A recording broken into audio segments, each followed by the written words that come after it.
Olá, Alexandre Pax Liber. Eu pensei em colocar uma série sobre privatizações. Eu acho que vai ser legal trabalhar com essa ideia.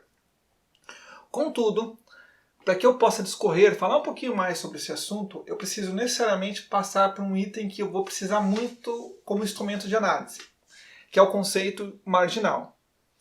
Fora da área de economia, esse é um conceito um pouco difícil de explicar. Para quem já está na área, entende o que é uma produção, um custo, uma receita marginal.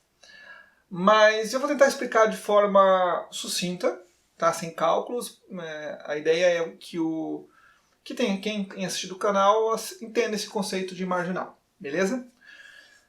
Bom, o que é uma análise marginal? Primeiro eu quero que vocês entendam o seguinte.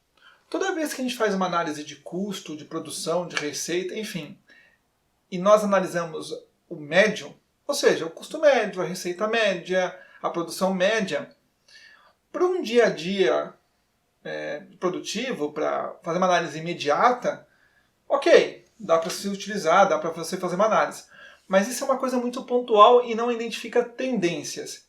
Então, para nós economistas, de certa forma, guardada todas as reservas, análise média, seja de custo, produção ou receita, ou qualquer outra variável média, é uma forma meio preguiçosa de analisar uma determinada situação.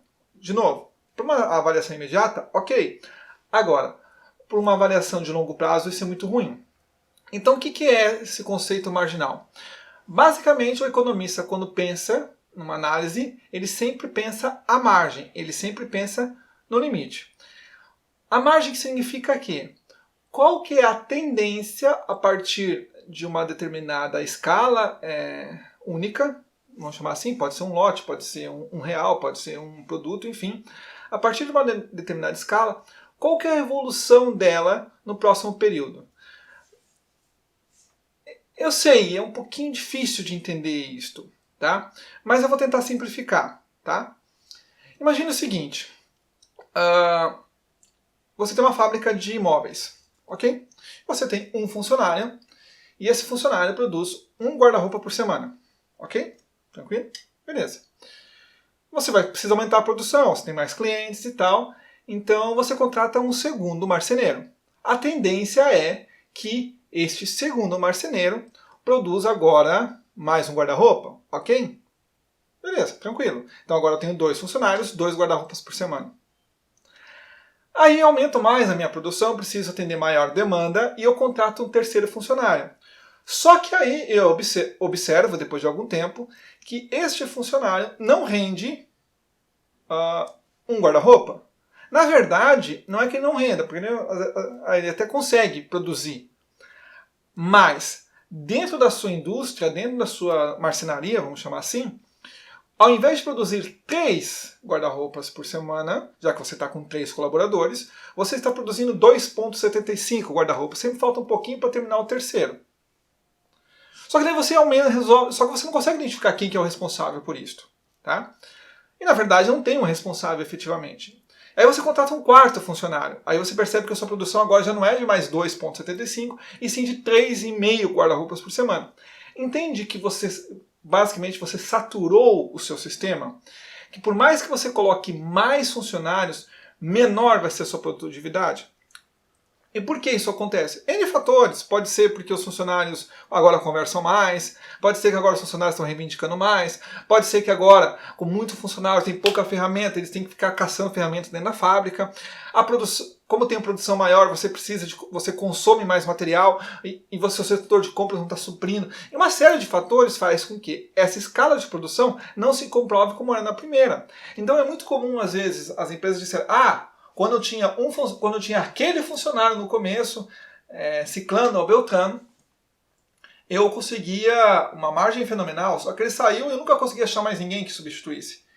A questão não é que você não substitui, a questão é que a sua escala aumentou, a sua produção aumentou e o seu ganho marginal já não é mais tão eficiente. É fácil você cuidar de uma demanda. Você pode ter 5, 6 funcionários.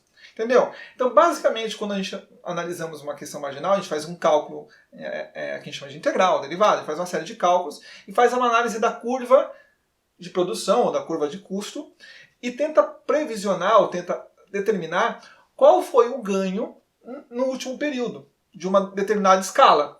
Ou seja, quanto que cresceu ou decresceu a minha produção, a minha receita, o meu custo. A partir disso, você consegue identificar tendências. Ou seja, vamos dizer que no começo você estava assim, lá na nossa marcenaria. Conforme você vai colocando mais colaboradores, a sua curva vai fazendo desta forma. Você vai perdendo produtividade marginal. Só um adendo ao vídeo, só para complementar essa ideia. Eu sei que não tem muito a ver, mas dentro da teoria neo-schuteriana, dentro da teoria de inovação, a única forma de você romper essa escala, ou seja, você mudar a curva de tendência, você mudar ela da sua posição, é através de inovação. Então é a inovação que vai permitir você mudar a sua receita, o seu ganho, a sua perda marginal. Sem inovação, você não tem como mudar. Quando a gente fala em inovação, não precisa ser uma inovação revolucionária, pode ser uma inovação incremental. Ou seja, às vezes comprar uma máquina nova, uma ferramenta nova, volta ao seu nível de escala, aumentar o espaço de produção, dar uma ferramenta para cada um, no nosso exemplo, enfim, uma série de questões que poderiam mudar a sua conceito marginal. Então, só para finalizar de novo, estou sendo repetitivo, eu sei, mas é porque fica bem memorizado. O ganho marginal, que eu vou utilizar muito isto, é a partir do nova quantidade de dinheiro investido, a partir de uma determinada quantidade de dinheiro investido, nesse período de tempo menor, dentro dessa escala única, qual que foi o ganho? Então, se o ganho marginal é pequeno, quer dizer que há uma tendência de que mesmo que você ganhe mais dinheiro, coloque mais dinheiro naquele processo, a tendência é que o ganho seja menor. Beleza? Ok? Até o nosso próximo vídeo.